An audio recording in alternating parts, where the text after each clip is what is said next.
Merci d'être venu en aussi grand nombre. Ça fait vraiment chaud au cœur. Ça fait longtemps que j'ai pas donné une présentation à autant de personnes.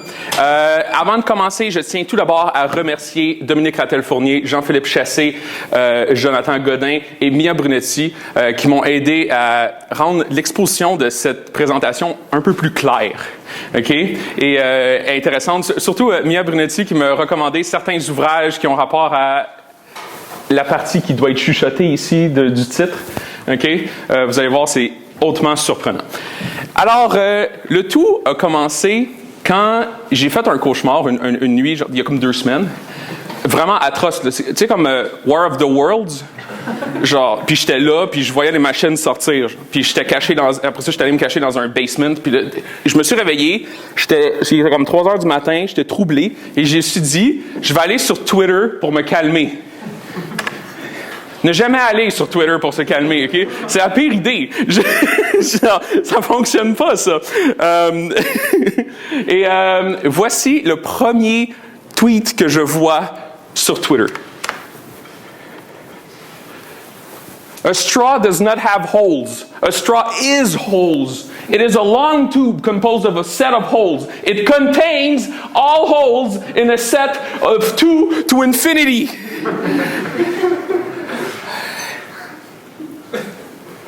OK? C'était bien.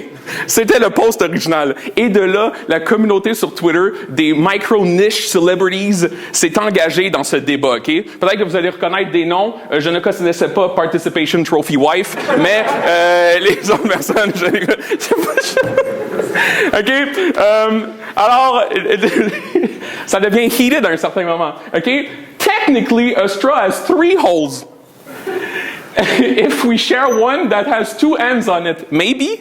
Je comprends pas vraiment qu'est-ce qu'il veut dire par ça. No, it would have 1 hole because it's connected. Redacted. OK? J'ai essayé de censurer le plus possible les commentaires. Puis là, naturellement, on peut voir ici que tout le monde a des émotions très fortes par rapport au nombre de trous dans une paille. D'accord? Alors, ici, on commence à avoir un peu espoir. Il y a vache. How can a straw have 2 holes when a donut has 1 hole? Ouh, là on rentre dans l'univers de la topologie, c'est intéressant, on commence à déformer les objets. OK? It's just a longer hole. Et là après ça, shoe. Do you refer to your mouth and hole as the same hole as 1 hole? No, you do not. Chou, je te laisserai savoir que oui, je considère ces 2 trous-là comme le même trou, OK? Et la photo, I rest my case. Ça, c'est, j'adore cette photo-là, c'est juste que c'est pas approprié d'après son commentaire parce que le tort, OK? Et après ça, là, c'est là que ça a commencé à être personnel pour moi, OK?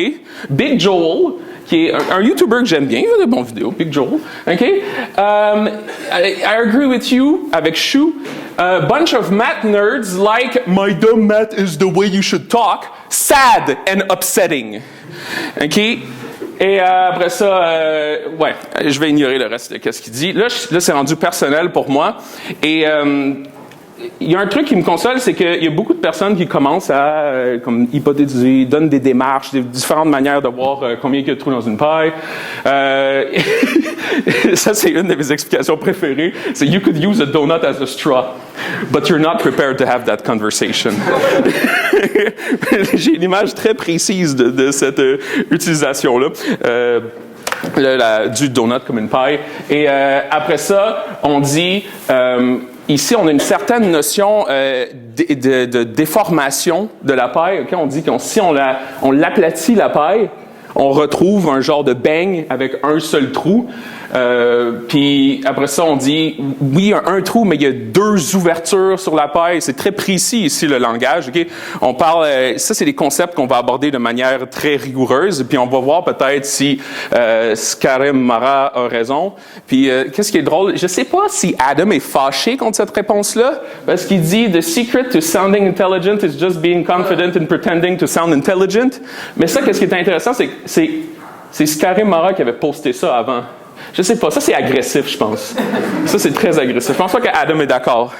OK? Et aussi, celle-là. There's literally a right answer. Whole field of maths called topology, 1 hole. OK?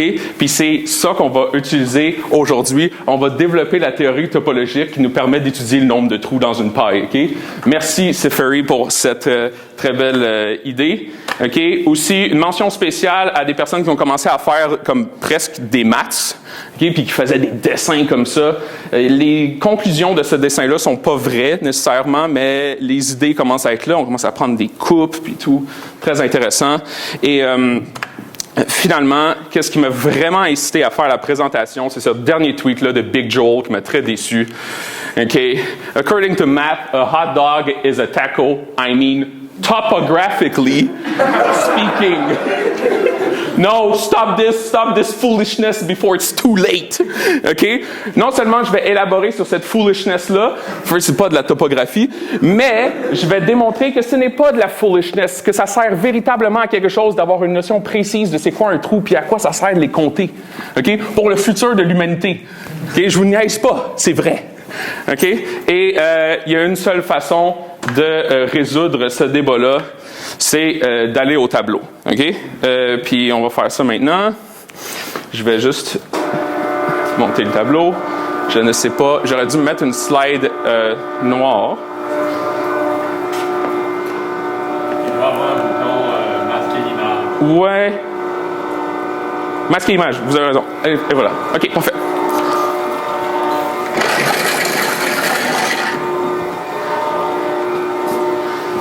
Alors, on va construire le cadre théorique pour comprendre qu'est-ce qu'est une paille véritablement. OK? Alors, la première chose dont je veux parler, c'est juste peut-être de la topologie en général. Qu'est-ce qu'on veut dire par un espace topologique? Okay?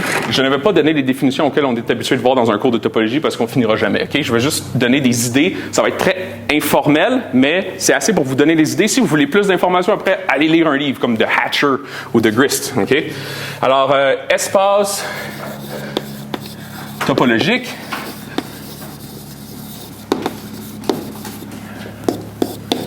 C'est un ensemble de points, okay, avec des voisinages. C'est tout. Ensemble de points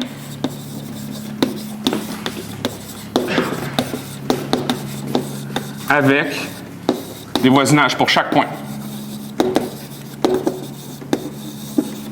OK? Ça, c'est compris dans le terme, mettons, analysis situs, qui avait été premièrement proposé par, je pense, Leibniz, qui voulait parler d'une géométrie du lieu. OK? C'est de là qu'on sort l'intuition de prendre des points, puis des voisinages, puis de regarder cette notion-là de proximité entre les points. Alors, qui a été développée plus tard par Poincaré et Noether dans les années 30. OK? Ça, c'est un ensemble de points avec des voisinages. Avec des voisinages, ici. OK? On a des exemples, nos exemples préférés, mettons la droite des réels, ça vous l'avez vu en analyse 1. Okay? On a des points qui sont des nombres réels et les voisinages, c'est des petits ouverts alentour. Alors pour tout point x ici, on a un petit intervalle ouvert qui contient x. Okay? Puis ça, c'est bon pour tous les points. D'accord? On a le cercle qu'on peut considérer ici. Okay? C'est pratiquement un segment qu'on a refermé sur lui-même. On peut encore considérer un point et des voisinages comme ça. OK? Ensuite, on pourrait considérer ici le disque, genre l'intérieur du cercle. Okay? Les points, c'est des points du disque, puis des voisinages, c'est des petits disques alentour de chacun des points. Okay? Un espace topologique, c'est ça. Des points et des voisinages. Ensuite, on est en mathématiques, on voudra avoir une notion qui nous permet de passer d'un espace topologique à un autre espace topologique. On veut des applications. Okay? Les applications d'intérêt pour des espaces topologiques, c'est des applications continues. Okay? Alors, pour passer d'un espace X à Y, on utilise des applications continues. On utilise des applications continues. Qu'est-ce que ça veut dire, ça? C'est pratiquement des applications qui apportent des voisinages vers des voisinages. OK? On ne peut pas déchirer ces voisinages-là. Alors, formellement, ici, on a X à Y est continu si V, la préimage d'un voisinage dans Y est un voisinage dans X. OK? C'est ça, la définition d'une application continue. Okay? Vous vous souvenez probablement de continu comme étant, comme on peut dessiner quelque chose sans lever la main pour un graphe, mettons, ou aller epsilon delta.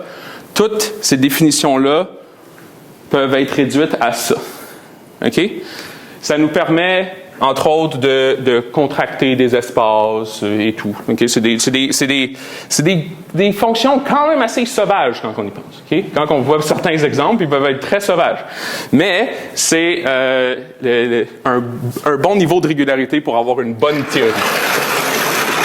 Des exemples de fonctions continues, ben, comme je l'ai dit, mettons, le graphe d'une fonction continue. OK, ça c'est continu. Mettons un exemple maintenant d'une fonction qui n'est pas continue. Prenez la ligne ici, le segment. OK, ça c'est un espace topologique, c'est un segment. Ensuite, prenez un autre espace ici qui est donné par ça. OK, et faites juste jeter un point du segment en bas sur un segment en haut. OK, on va jeter un point ici, point ici, point ici, point ici. Ce point-là ici, on va le jeter en haut. OK? Ça, ce n'est pas continu. Pourquoi? Parce que nos voisinages en bas, ça ressemble à des petits intervalles ouverts tout le temps, n'est-ce pas? Mais ici, le voisinage de ce point-là, dans cet espace topologique-là, Y, c'est quoi sa préimage sous F? Si on le ramène ici, son voisinage, c'est ça. Si on le ramène ici, on a un segment à moitié fermé ici, qui n'est pas un voisinage de ce point-là. N'est-ce pas? Alors, l'application n'est pas continue. OK? Alors, c'est des applications comme ça, des applications continues. Parfait. Et on a ensuite une notion d'équivalence entre ces espaces topologiques-là. On va les considérer équivalents, pratiquement le même objet dans notre théorie, si ils sont reliés l'un à l'autre par ce qu'on appelle un homéomorphisme. Okay? Un homéomorphisme, c'est une application continue dont l'inverse est aussi continu. Okay? Fait que peu importe dans quel bord qu'on va avoir une application continue, et qui est bijective. Okay? Fait que ça prend un espace topologique, ça le transforme en un autre espace topologique sans l'écraser, sans le déchirer. OK? Alors, un homéomorphisme. Morphisme. C'est une application d'un espace X vers un espace Y, continue, bijective, et dont l'inverse est aussi continu. OK? Et comme je vous dis, on va essayer d'étudier les propriétés des espaces qui sont invariantes sous homéomorphisme. OK? Aujourd'hui, on va construire un des seuls invariants qu'on sait calculer pour de vrai, okay? Qui va être invariant sous homéomorphisme, qu'on appelle le groupe d'homologie. OK? Mais avant de passer à au groupe d'homologie, on va devoir savoir, premièrement, comment construire des espaces topologiques qui ont de l'allure, okay? Qui pourraient représenter quelque chose dans la vie réelle. Et ça, on appelle ça les complexes cellulaires. D'accord? Les complexes cellulaires. Okay? C'est une façon de construire des espaces topologiques de manière inductive avec des blocs de construction vraiment communs. Okay? On va construire des espaces topologiques avec des points, avec des segments, avec des disques, avec des boules, et ainsi de suite. Okay? Puis on va les coller d'une façon raisonnable. Alors, on va construire notre premier complexe cellulaire. OK? Juste un petit peu de notation avant. On va noter C0. Ça va être un ensemble de points. Mettons, on va se mettre dans R2 pour l'instant. OK? P1 jusqu'à Pn. OK? Nous, on va prendre pour l'instant un n qui est égal, mettons, à 4 ou à 5. Tiens. P1, P2, P3, P4, P5. C'est un ensemble de points. On va les noter. Ce sont mes craies de couleur. Est-ce que j'ai apporté mes craies de couleur? Oui, j'ai apporté mes craies de couleur. Je vais avoir besoin d'un volontaire. Non? Quelqu'un? Vous avez le temps que je cherche une craie de couleur appropriée. C'est vraiment pas difficile, là. Vous allez pouvoir laisser aller votre... Oui? Viens là, viens là, viens là. OK. Alors, dans ton petit sac de construction, tu as C0 pour l'instant qui consiste en 5 points. Je vais te demander juste de dessiner 5 points sur le tableau. Et là, ma seule condition que je te donne, c'est que ça soit relativement générique. Fait que trace pas tous tes 5 points au même point, là. Parce que quelqu'un pourrait faire ça. OK? Fait que vas-y, dessine 5 points. 5 points. Dessine 5 points. Ouais, il faut qu'on les voit. 2.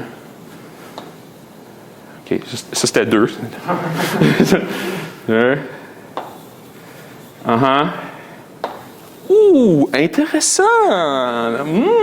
Parfait, merci beaucoup. Merci. C'est bon. Oui, c'est bon pour l'instant.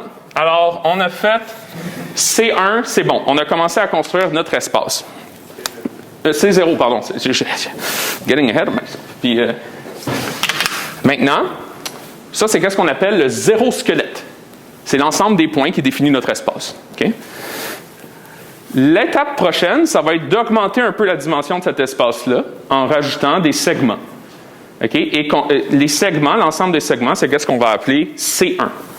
Alors, on se donne C1, ça va être L1 jusqu'à... Attendez, laissez-moi faire quelque chose d'intéressant. 7. L1 jusqu'à, mettons, L7, ça va être un ensemble juste de segments 0,1 fermés. C'est juste une bunch de ça, 7 fois. 0,1. Segment encore. Vous voyez où est-ce que ça s'en va? C'est un ensemble de segments. Ensemble.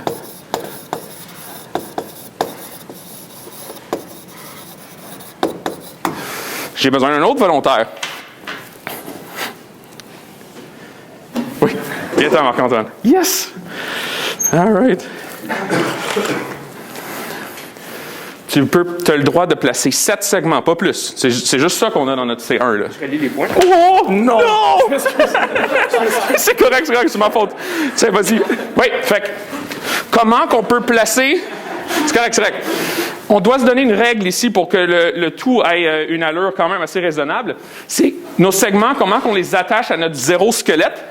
C'est que les bouts de tes segments sont supposés d'aller sur des points. Okay? Tu dois faire cette identification-là. C'est bon? C'est correct, c'est pas grave. Est-ce qu'il y en a juste 7 possibles? Non, mais pour l'instant, l'espace qu'on veut construire, on a juste 7. Vas-y. 1, 2, 3, 4. On a presque de la topologie qui va se créer là, en ce moment. OK. 5, 6, 7. Fantastique. Merci beaucoup. Merci. Good. OK. Voici, ça, on appelle ça notre 2 squelettes. Qu'est-ce qui s'est passé sur notre 2 squelettes? C'est qu'on a pris nos segments et on les a attachés à notre 0 squelette en suivant la règle, les bouts de tes segments doivent aller sur des points de C0. C'est bon? Oui? Un squelette ou 2 squelettes? Ça, c'est un 1 squelette. Oui, ça, c'est un 1 squelette qui est construit du 0 squelette. Exact. Maintenant, on va construire le 2 squelette. OK? C'est quoi la généralisation d'un segment? C'est un disque en dimension 2. OK? Parce que vous pouvez considérer là, le segment comme tous les points sur l'axe des réels qui sont à une distance au plus 1 de l'origine, n'est-ce pas? Après ça, un disque, c'est les points dans R2 qui sont à une distance au plus 1 de l'origine. Okay? Ça va être notre ensemble C2. Je fais ça, mais je vous laisse savoir que je ne veux pas faire ça. C'est juste que le tableau me donne juste le choix de faire ça.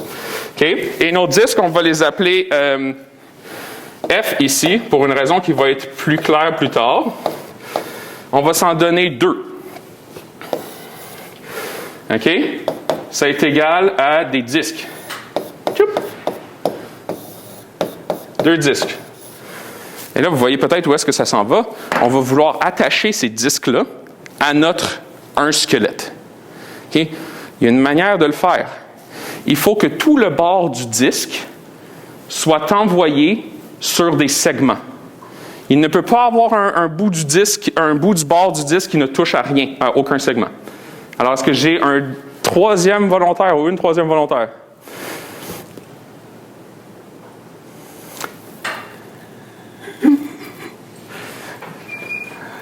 Léon. Quelle couleur on a utilisé là? Je pense que... Non, rouge, c'est pas... je peux pas faire ça. Je vais te donner rouge, mais c'est parce que c'est la seule qui veut sortir. Tiens, essaye de faire en sorte qu'on puisse voir le rouge, parce que d'habitude, on ne voit pas le rouge sur un tableau. Vas-y. Oublie pas, hein, tu as juste 2 disques. Attache-les. Est-ce que je colorie? Oui, il faut que tu fais là. Ouais, essaye d'y aller. Ouais. Peux-tu me dire si c'est F1 ou F2, ça? F1. Mais écris-le. C'est pas grave. Je réalise qu'on n'a aucunement identifié les autres, d'ailleurs. J'ai oublié de faire ça. Fantastique. F2. Parfait. Merci beaucoup, Léon. All right. Alors, merci aux 3 participants. On a officiellement construit un complexe cellulaire de dimension 2. Okay? C'est comme ça qu'on construit ces objets-là. C'est un genre de procédé inductif où on attache des points, des segments, puis des boules de plusieurs dimensions. Okay?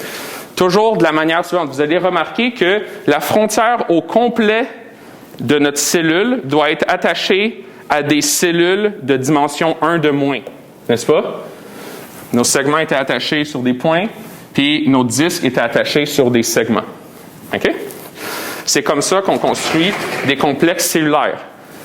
Là, vous connaissez sûrement, en fait, tout le monde ici connaît sûrement, c'est quoi une triangulation. N'est-ce pas? On a une surface, puis on va la recouvrir de petits triangles. Les ordinateurs, c'est comme ça qu'ils voient des objets en 3D. Les complexes cellulaires sont un cas généralisé des triangulations. N'est-ce pas? Parce qu'on pourrait faire en sorte que nos arêtes soient placées de sorte à ce qu'il y ait juste des triangles partout, puis que nos disques, quand on aille les remplir, ça fasse des triangles. OK? Alors, ça, c'était un exemple très précis de complexe cellulaire. Et là, juste un peu de notation. Je vous parlais de 0 squelette, 1 squelette, 2 squelettes. Je vais le noter ici. On note X0, c'est le 0 squelette. C'est juste C0. OK? X1, c'est le 1 squelette. On est parti de C0 et on y a attaché... Je vais faire ça, mais je vais vous expliquer ce que ça veut dire. On y a attaché... On est parti du 0 squelette, puis on y a attaché C1. OK? Ça, l'union ici, qu'est-ce que je veux dire par l'union? C'est qu'on a collé de la manière que j'avais dit. Right? Les barres doivent aller sur des points. Et vous voyez peut-être où est-ce que ça s'en va. X2, c'est qu'on est parti de X1, puis on y a attaché les éléments de C2. OK? C'est comme ça qu'on construit des espaces topologiques de manière raisonnable. Et c'est sur ces espaces-là topologiques qu'on va pouvoir bien définir l'homologie et toutes ses propriétés vont être super jolies. OK? Peut-être selon mon temps que je m'étais prévu, il ne me reste plus de temps pour vous expliquer quoi que ce soit par rapport à ça. À moins que quelqu'un ait une question. Des questionnements? C'est moi clair? C'est bon? Oui? Tu peux attacher un segment à un point unique en le faisant... Oui, exact. Tu peux genre prendre un point puis juste attacher le segment à un seul point comme ça. Oui, ça fait un cercle. En fait, tu viens de trouver la décomposition cellulaire du cercle. Oui, oui, oui. Le cercle, comme ça, on peut le construire de la manière suivante. Dans notre sac C0, on a un point. Ça, c'est C0. Et dans C1, on a juste un segment. Et maintenant, comment je vais l'attacher ici? C'est que je vais coller les deux bords du segment sur mon point. Comme ça. Comme ça. Hein? Boum, j'ai le cercle. Peut-être qu'on peut construire notre surface d'intérêt pour l'instant. Hein? Je vous ai parlé de paille au début. On va construire la paille. Yay! Okay. La paille, là, il ne faut pas que je me trompe. C'est P1, P2. C1, on va avoir 3 éléments. L1, L2, L3. Et après ça, C2, on va avoir une seule face. Allons-y. On commence par placer 2 points. Il n'y a pas beaucoup de façons de placer 2 points dans l'espace. On va juste les placer maintenant. Comme ça. Bada bim, boum, pow. OK, good. On va placer L2. Ça va être la longueur de notre cylindre. Et maintenant,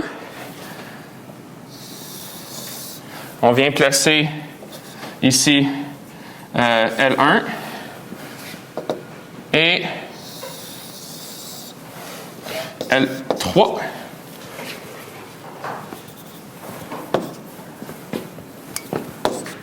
Exact.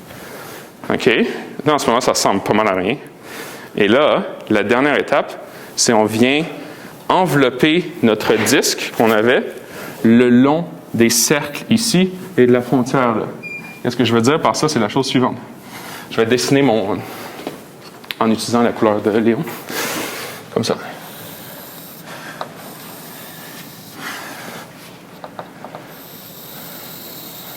Ah.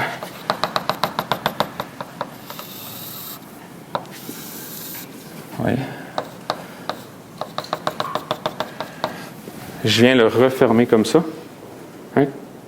OK? Puis je vais obtenir, quand je colle le tout, j'obtiens véritablement un cylindre. OK? N'importe quelle surface que vous allez pouvoir imaginer admet une décomposition cellulaire. OK? Maintenant,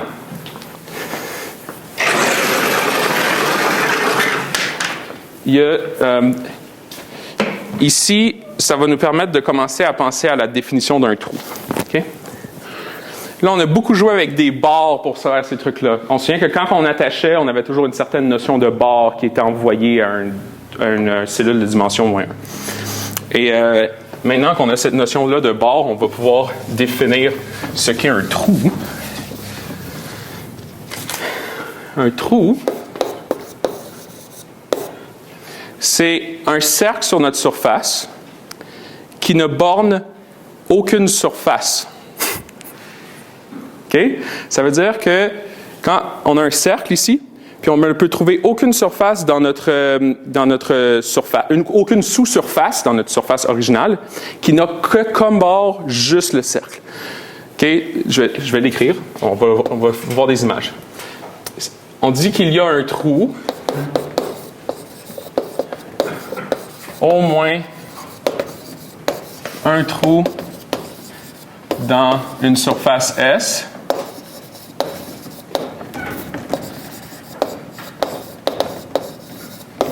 Si il existe un cercle C dans S tel que C n'est pas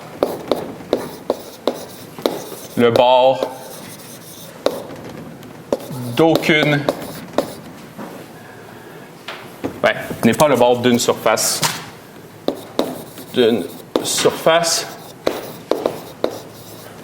dans S. Okay. On peut voir dans le cylindre ici, on sait que le cylindre a au moins un trou. Okay? Parce que je peux tracer un cercle ici. Puis on voit que ce cercle-là est le bord d'absolument rien dans mon cylindre. N'est-ce pas? Il ne borne rien. OK, on pourrait dire qu'il borne ce cylindre-là, mais ce n'est pas sa seule borne. Okay, parce que si on considère cette sous-surface-là, son bord, c'est quoi? C'est ici et là. Il y a deux bords. Okay? Par contre, la sphère n'a pas de trou à ce sens-là. Okay? Parce que si on prend la sphère ici, et mettons, on prend l'équateur comme ça, comme courbe. Cette courbe-là n'est pas un trou parce qu'elle borne un disque. Regardez, ici. Il y a un disque.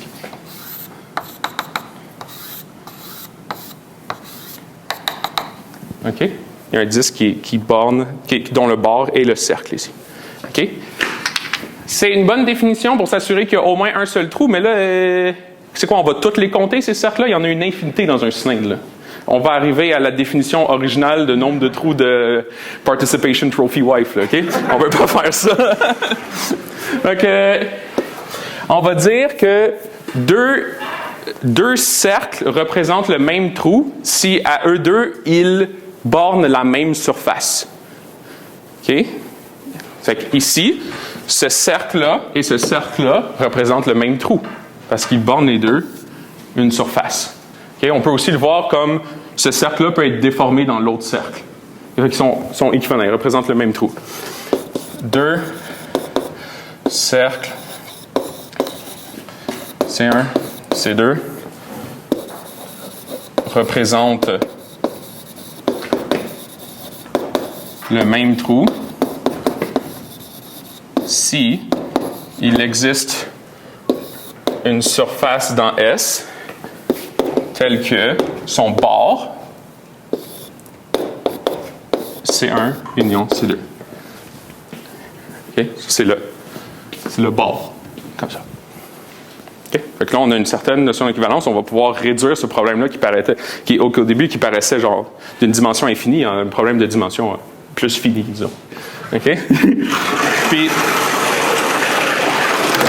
on va essayer de construire le cadre théorique de cette notion-là de trou. Okay? Puis d'essayer de classer les surfaces au nombre de trous qu'ils ont dedans. De donner une classification comme ça. Ça a été fait originalement par Poincaré dans la fin des années 1800. Okay? Puis développé plus par Émile Noether et à la suite formalisé dans les années 40 dans du abstract nonsense. C'est absolument détaché de la réalité. On va voir comment on fait ça. OK? Bon. L'étude des trous dans une surface, c'est qu'est-ce qu'on appelle l'homologie. OK? Alors, homologie. Et là, l'homologie, c'est un des objets mathématiques avec le plus de définitions différentes qui existent, sauf peut-être la dérivée. Okay? Une dérivée, il y a comme 50 définitions. C'est de l'homologie cellulaire parce qu'on part... Nos objets sur lesquels on va calculer l'homologie, c'est des complexes cellulaires comme qu'on a construit précédemment. OK? Et voilà. Alors, l'homologie, c'est pratiquement l'étude du bord. OK? Puis on va voir comment on va la construire. Pour un graphe, ça veut dire un squelette. C'est super simple, c'est quoi l'homologie? OK? Vous allez partir avec un espace topologique qui est juste un squelette. OK? On va dessiner un squelette qu'on avait initialement là tantôt. Boum. Comme ça. Comme ça, comme ça. Comme ça, comme ça. Puis je pense qu'il y avait un autre truc de même. Boum. OK? Et on va se définir une application bord qui part de C1 puis qui nous donne des éléments de C0. L'application bord va prendre un segment dans C1 puis il va nous dire c'est quoi son bord dans X1. Okay? C'est quoi les points qui la bornent. Okay? Je vais les noter ici. L1, L2, L3, L4, L5, L6 et L7. OK? P1, P2, P3, P4, P5. Fantastique. On a tout ça. OK? Et on peut donner des orientations à nos segments ici. Fait que je vais le faire comme ça, comme ça, comme ça, comme ça, comme ça, comme ça, comme ça. OK? Ça, c'est orienté. Maintenant, on va passer à travers chacun des segments dans notre un squelette, puis dire c'est quoi son bord. OK? Alors, D1 de L1, c'est égal à quoi? C'est quoi son bord? C'est P2 et P1. N'est-ce pas? Étant donné que P2 vient, on termine à P2 puis qu'on commence à P1, on va écrire ça comme P2 moins P1. OK? P2 moins P1. Là, je viens de réaliser que c'est un peu audacieux de le faire avec autant de segments.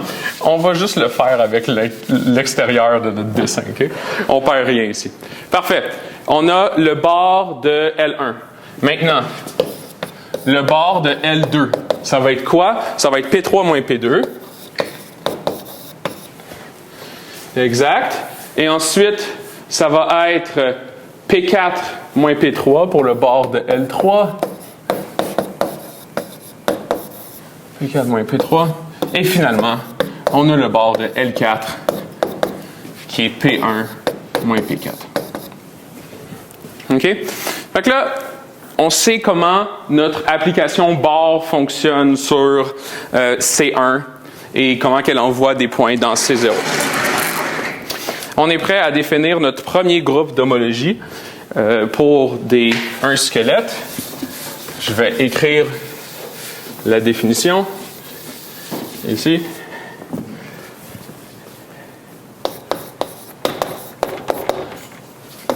Si X est un squelette, alors l'homologie de X égale au caire de D1. Qu'est-ce que ça veut dire, ça, non? OK? Le caire, c'est tous les éléments de C1 qui vont être envoyés à 0, qui vont être tués par D1. En ce moment, on n'a absolument rien qui est tué par D1. OK? On va essayer de les combiner ensemble pour que ça se fasse tuer par D1. OK? On remarque que L1 plus L2, si on prend leur bord, qu'est-ce que ça donne? Ça donne moins P1 plus P3. Maintenant, si on ajoute L3, ça nous donne moins P1 plus P4, parce que les P3 vont s'annuler. Après ça, si on ajoute L4, ça nous donne moins P1 plus P1 qui donne 0, puis P4 moins P4 qui va donner 0 aussi. Alors ici, le noyau de del1, ça va être L1 plus L2 plus L3 plus L4. OK? Checkez bien. Oh, je suis tellement excité. Pardon. Qu'est-ce que je suis en train de faire là? Pardon. On va le noter comme ça. C'est genre l'espace vectoriel, généré par ça. Qu'est-ce que ça représente, ça? C'est, mettons qu'on considère ici là, notre plus comme une union. Ça représente... En quoi puis-je vous aider? Absolument rien, Siri. Ça représente ici juste le cercle alentour de mon graphe. N'est-ce pas? OK? Si on prend la dimension de cette chose-là, qu'est-ce que ça nous donne? Ça nous donne 1. Combien il y a de trous là-dedans? 1. Fait que pour un graphe, le nombre de trous, c'est égal à la dimension du premier groupe d'homologie. OK? Parce que ici, dans un graphe, on sait très bien c'est quoi le nombre de trous. C'est juste littéralement le nombre de trous qu'il y a. Ici, OK? Fait qu'on a déjà une définition, là, pas si pire, pour ça. Ici, on a aussi que nombre de trous.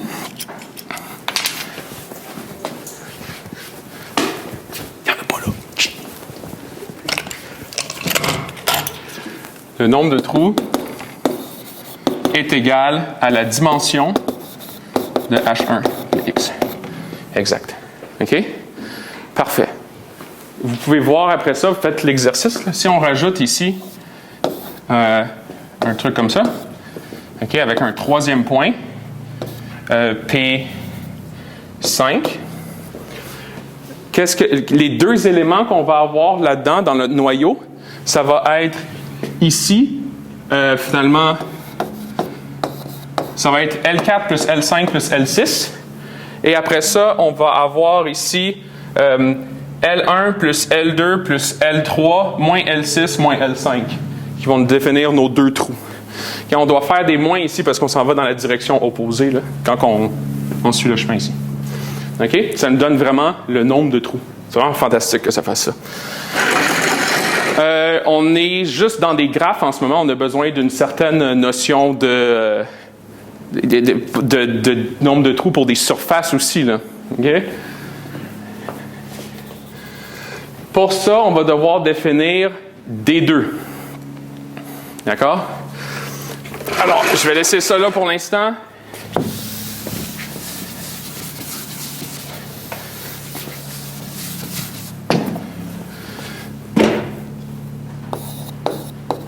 D2 qui est notre opérateur bord pour nos disques qu'on avait. OK? Ça va prendre un disque dans notre décomposition, puis ça nous donne son bord. C'est tout. En termes, encore là, des segments qui le bordent. On va se donner un exemple ici. On a ce complexe cellulaire-là. 1, L2, L3, P1, P2, P3, F1. Le bord de F1 ici, c'est égal à L1 plus L2.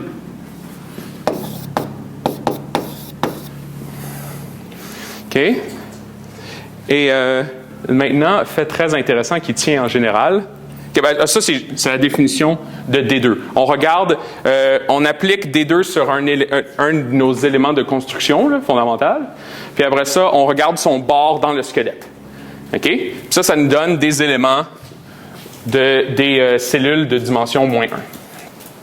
Qu'est-ce qui arrive maintenant si on applique ça 2 fois? Ça va donner 0. Si on applique D2, puis après ça, on applique D1 par-dessus qu'on avait déjà défini, on va toujours avoir 0. OK? On remarque dans ce cas-ci, vous pouvez faire le calcul, que D1, D2 de F1 est égal à 0. Et ça, c'est vrai juste tout le temps. OK? C'est bon. En quelque sorte, je vais écrire. Ici, si X est égal à un 2 squelette, on définit notre homologie de la manière suivante.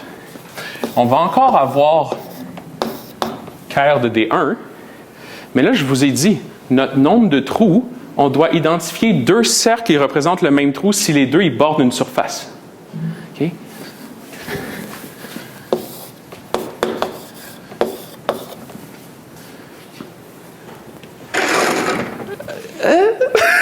Ça va? C'est correct? Je vais expliquer qu'est-ce que ça veut dire, ça. OK? Ça, c'est un quotient. Ça veut dire que on part avec des éléments comme ça. Donc on a compris que ça, c'était des cercles dans nos surfaces. OK? Et on va identifier 2 cercles ensemble. On va dire que ça représente la même classe d'homologie si ces 2 cercles-là diffèrent d'une surface ici. OK? C'est ça que ça veut dire. Si 2 cercles ici peuvent être représentés comme le bord d'une surface de dimension plus élevée. OK?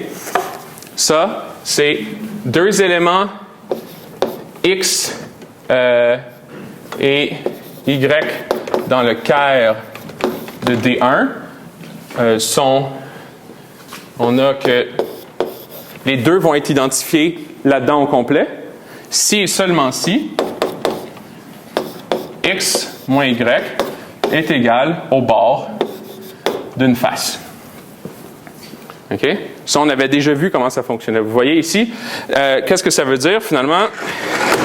Je ne sais pas moi, si on fait ça ici, pour illustrer vraiment comme ça. Je fais ça ici. Puis comme ça. Okay. Ici, on a L1. Ici, on a L2. On a ici, ça, c'est une face. Ça, c'est L3. On a ici un anneau. OK? Ce cercle-là représente le même trou que celui-là. Pourquoi? Parce que les deux sont liés un à l'autre par une surface. OK? Évaluons le bord de ça. On va évaluer le bord de cette face-là. DF, c'est égal à quoi? Bon, ça, on va les orienter comme ça. Comme ça, comme ça. OK? Le bord de cette face-là, c'est L2 plus L3 plus L1 moins L3. OK? Oui, c'est bon? On peut l'orienter comme ça. Fait que j'avais dit L2, après ça, on passe par L3 dans la bonne direction. Après ça, on s'en va dans l'inverse avec moins L1. Puis après ça, on s'en retourne le long de L3. Fait qu'on va ressoustraire L3. Et ça nous donne L2 moins L1. Et vous voyez qu'on a exactement notre relation d'équivalence. OK? C'est bon? Ce cercle-là et ce cercle-là à l'extérieur représentent le même trou parce que les deux bornent la même surface. Ensemble. OK? Maintenant, vous voyez peut-être où est-ce que ça s'en va.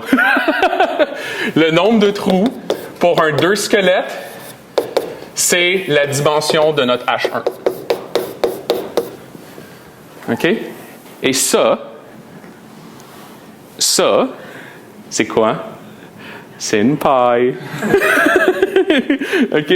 Parce que ici, vous pouvez voir, c'est comme si on avait pris notre paille puis qu'on l'avait aplati dans le plan, comme si on l'avait développé, comme ça. On l'avait étiré. OK? Et on voit que ici, il y a vraiment juste un élément de notre groupe d'homologie. OK? Puis c'est ces deux cercles-là ensemble. Ils représentent le même élément, le même trou. OK? Fait que, réponse à notre question qu'on avait au début, une paille, c'est exactement un trou. Okay? Il n'y a pas d'autre réponse à cette question-là. Il n'y en a pas entre 2 et infini. Participation Trophy Wife. OK? Maintenant, il me reste peut-être genre 3 minutes. OK? Je vais vous expliquer peut-être à quoi ça sert toute cette histoire-là. En passant, essayez de faire ça sur des exemples. Là. Comme trouver des décompositions cellulaires. Puis alors ça, c'est vraiment le fun de calculer l'homologie comme ça. C'est super simple. Vous regardez c'est quoi qui est tué par le D1, puis après ça, vous regardez tout ce qui se trouve dans l'image du D2, puis vous identifiez comme ça, par la suite. OK? Maintenant, les Real Tableau Hours sont terminés. Je vais vous montrer à quoi ça sert. La plus grosse application de l'homologie, c'est en homologie de persistance ou de persistance. Okay? Beaucoup de fois, dans la vie de tous les jours, quand on prend des données, qu'est-ce qu'on a? C'est un ensemble de points dans RN. OK? N'importe quoi. Vous mesurez, mettons, les points dans un scan 3D. Qu'est-ce que vous allez avoir? C'est des points dans RN. Right? Bon, dans R3, là, vous prenez juste à chaque point, vous prenez, mettons, la distance à un certain capteur, ça vous donne un point dans l'espace. Okay? Fait que, quand on récolte des données, on a un nuage de points. Ces nuages de points-là, des fois, ils ont une topologie. Okay? Si vous scannez un bang, vous allez voir que votre nuage de points, il a l'air d'un bang. Okay? Mais comment qu'on fait pour vraiment être capable de dire c'est quoi la topologie de notre espace de points? Okay? Là, on va avoir besoin de l'homologie de persistance. Okay? Ça fonctionne comme ça. On part avec notre nuage de points là, qui a l'air d'un bang. Okay? Puis entre chaque point, on se dessine des petits disques. Okay? Quand les disques entre deux points s'intersectent, on trace une ligne entre les deux points. OK? Alors, par exemple, ici, vous voyez, s'il y a deux points dont les disques s'intersectent, on trace vraiment une ligne. Et de plus en plus qu'on va augmenter le rayon de ces disques-là, de plus en plus que nos points vont devenir connectés jusqu'à la fin, ce soit absolument terrible. Genre, tout soit connecté ensemble. OK? Vous notez que quand on fait progresser ce rayon-là de chacun des disques, on a de la topologie qui apparaît, qui disparaît, qui change. N'est-ce pas? On pourrait se dire, il doit y avoir un rayon optimal qui capture toute la topologie de mon espace. Faux! Okay, c'est pas vrai. On doit vraiment avoir une vue globale de cette progression-là de nos rayons des petits disques. Okay? Et ça, c'est l'homologie de persistance. Je vais vous montrer à quoi ça ressemble. C'est vraiment cool. Alors, à chaque étape de notre agrandissement du rayon, on calcule l'homologie. À chaque étape. Okay? Vous voyez ici au début, H0, j'en ai pas parlé, mais H0, qu'est-ce que ça capture? C'est le nombre de composantes connexes. Okay? Fait que vous voyez là, au début, c'est plein de points partout, puis ils sont tous déconnectés. C'est pour ça qu'il y a plein de H0. Au début, il n'y a absolument aucun trou, vous pouvez voir, n'est-ce pas? On augmente un peu le rayon maintenant. Ici, il y a 2 trous qui sont apparus. Ici et là. Et en passant, il y a un trou qui est apparu avant, mais qui est mort, malheureusement. C'est ici. Il y avait un trou, mais en faisant agrandir le rayon, les 3 points se sont connectés ensemble et ont fait une face. Ils ont fait apparaître une face. Vous voyez ici? Comme ça. Exact. Là, ces 2 trous-là, ils vont continuer d'exister. Ils vont persister. OK? Et il y a un 3e trou qui va les joindre, un 4e, il y en a une bunch qui vont apparaître, disparaître. Puis, dans le fond, vous voyez ici, il y en a un qui va vraiment durer très, très, très longtemps. OK? Ça nous permet d'étudier la topologie de notre nuage de points. On va pouvoir vraiment aller avoir des estimés de c'est quoi la topologie en regardant les éléments de notre homologie qui vont durer le plus longtemps. OK? Au cours du temps. Et ça, un ordinateur est capable de faire ça facilement. Il est capable vraiment de dresser ces codes barres-là très facilement. Il y a même un théorème qui nous dit que, pour le complexe qu'on a construit ici, là, avec les disques et tout, l'homologie est entièrement donnée par le code barre qu'on a ici. Okay? Vraiment fantastique. Et ça a des applications.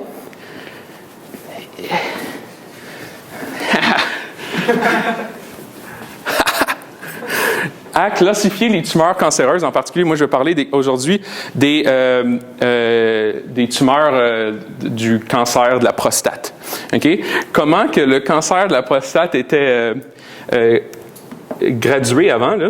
Ah oui, ça sort de cet article-là, de Lawson, Scholl, Brown, Tersfassi et Wenck. Et comment qu'on classait avant le cancer de la prostate, c'était avec le classement de Gleason. Ici, alors on regardait dans un microscope de quoi le cancer avait l'air, puis on lui donnait une note de 1 à 5. Puis le taux tu sais, plusieurs médecins allaient avoir plusieurs notes différentes, et à quel point ça concordait ensemble, ça c'était entre 46 et 75%. Mais ça restait quand même la meilleure façon d'identifier le type de cancer de la prostate qu'un patient avait. Et dépendamment de ce grading-là, on va pouvoir donner une médication spéciale et tout. Okay? C'est vraiment important pour traiter le cancer de la prostate, ce grading-là. Mais on a beaucoup de misère quand on regarde à identifier lequel que c'est. Ça, c'est facilement analysable avec de l'homologie de persistance. Okay? Est-ce que vous remarquez que la topologie de la tumeur va changer dépendamment du grading? Là? On est capable d'identifier qu'est-ce que ça veut dire. Okay? Et c'est comme ça qu'on procède. On part avec une belle petite image colorée de notre cancer de la prostate. Après ça, on le met en noir et blanc. On a une intensité lumineuse. Okay? Et après ça, on va prendre, à la place de prendre ici des petits disques qui vont augmenter, qu'est-ce qu'on fait? C'est qu'on filtre par rapport à l'intensité. Alors, notre première étape, c'est qu'on va commencer avec toute à intensité 0. Il n'y a absolument rien. Après ça, on va aller à un niveau un peu plus élevé. On va avoir une intensité de 1 sur 257 ou whatever.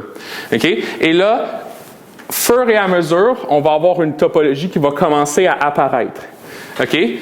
Par exemple, ici, plus qu'on augmente notre filtration d'intensité, plus on va avoir l'image entière. Mais entre 0 et 255, on va voir de la topologie apparaître.